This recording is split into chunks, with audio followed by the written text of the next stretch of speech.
Morning students, welcome to Hindi class. बच्चे, हमने पिछली हिंदी व्याकरण कक्षा में पाठ 5 किया था शब्द भंडार, और आज हम करेंगे पाठ 6 उपसर्ग। वैसे हम ये पिछली कक्षा में कर चुके हैं उपसर्ग, अगर आपको याद आ रहा हो कि उपसर्ग क्या होते हैं, जो शब्द आगे लगते हैं, लेकिन हम फिर भी आज रिपीट करेंगे। आइए पढ़ें। वे शब्दांश जो शब्द के आरंभ में जुड़कर एक नए अर्थ का निर्माण करें, वे उपसर्ग कहलाते हैं। उपसर्ग का जो अर्थ है वो है, उप का अर्थ है पास या निकट, और सर्ग का अर्थ होता है रचना या निर्माण, जब दो शब्दों के सार्थक मेल से बनता है। अब देखो बेटा, अभी आपकी जो परिभाषा मैंने आपको बताई कि जो शब्द के आरंभ में देखो ये शब्द हमारे पास नीति दिखाई दे रहा है आपको, नीति है, और इसके आगे मैंने अ लगाया है, यानी ये आपका उपसर्ग है।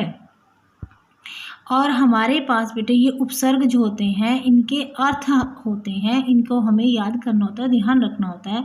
जैसे अ का अर्थ होता है निषेध या अभाव। अब नीति क्या है, किसी को नियम पूर्वक कोई काम करना, उसका बनाना, उस नीति से चलना। अगर हम उसका आगे अ लगा देते हैं तो अनीति हो जाता है, मतलब वो गलत हो जाता है। तो इसका अर्थ इस नीति शब्द का भी अर्थ है और आ का भी अर्थ है, उपसर्ग जो आगे लगा है, और जब इन दोनों को जोड़ देते हैं जो हमारा शब्द बनता है उसका भी एक अर्थ निकलता है, महत्वपूर्ण अर्थ होता है।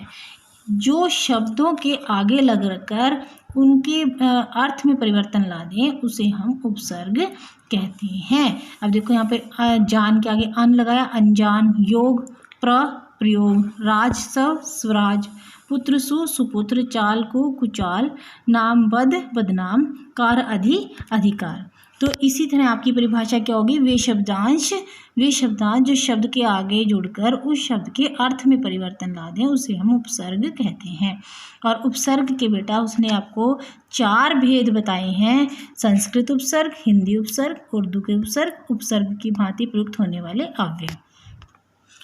उपसर्ग की भांति प्रयुक्त होने वाले अव्यय।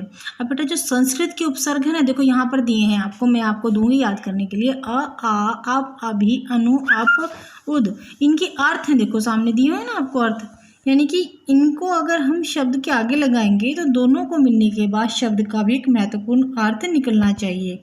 ये है आपके संस्कृत के। अ का निषेध, आ सहित या पूर्ण, अप बुरा या गलत, अभी सामने, अनु समान, उप निकट, उद ऊंचा। ठीक है बेटा, इसके बाद हमने शब्दों के आगे लगाए तो क्या बन गया, उसमें अर्थ उत्पन्न हो गया। बेटा ये अब हिंदी के उपसर्ग हैं। अब देखो आ का अर्थ वहाँ भी हमारे पास संस्कृत में भी निषेध था, अभाव था, और यहाँ पर भी, लेकिन यहाँ अन का अर्थ भी निषेध है। अध, उन, कु, पर, नी, भर, सु, बिन, चो, उ, इन शब्द के हमें अर्थ दिए हैं जो हमें समझ में होने चाहिए, याद रहने चाहिए। और जब हम शब्द के आगे इन्हें लगाते हैं तो उसमें अर्थ में परिवर्तन उत्पन्न हो जाता है। ये हिंदी के उपसर्ग हैं आपके, वो संस्कृत, इससे पहले संस्कृत के थे। अब मैं आपको बताऊंगी। अब तीसरा है आपका उर्दू के उपसर्ग।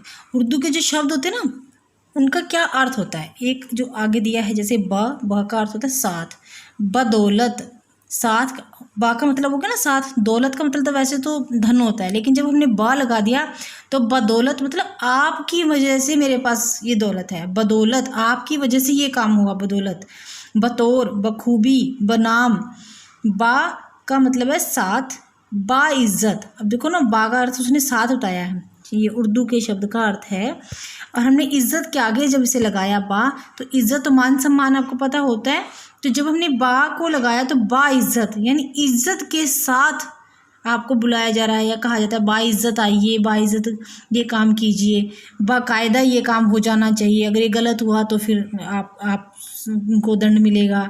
तो इसलिए इनके जब ये शब्द इनके आगे लगाए हमने तो इनका अर्थ ही बदल गया। कायदा का अर्थ तो मतलब होता है नियम पूर्वक, और जब बाकायदा यानी कायदे के साथ काम होना चाहिए।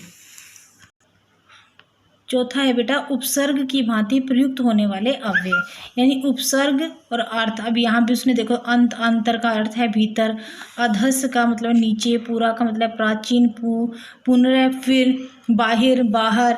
तो इनके अर्थ भी हमें समझ में होंगे, तभी हम किसी शब्द के साथ इनको लगाकर अर्थ में परिवर्तन कर सकते हैं।